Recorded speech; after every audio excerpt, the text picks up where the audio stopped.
Assalamualaikum warahmatullahi wabarakatuh. Sugeng kepanggih putra-putra, podo sehat, podo digatekke ya.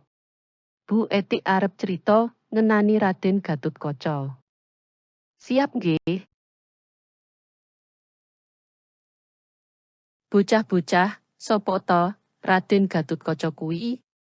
Raden Gatotkaca kuwi salah sijine satriya putra Pandhawa sing duwe kasatriyan ing Pringgondani. Raden Gatotkaca iku putrane Raden Werkudara karo Dewi Arimbi.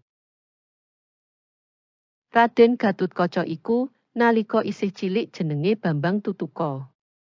Nalika isih bayi disilih Bathara Narada kanggo nglawan Patih Sekipu saka Trebela Suket. Raden Gatotkaca diedu karo Patih Sekipu. Anehe, sanajan isih bayi bisa ngalahake Patih Sekipu sing awujud buta gagah tur gedhe. Wiwit kuwi jenenge diganti dadi Raden Gatotkaca. Cekap nggih, sesuk disambung ing tayangan candhake. Matur nuwun kawigatene. Wassalamualaikum warahmatullahi wabarakatuh.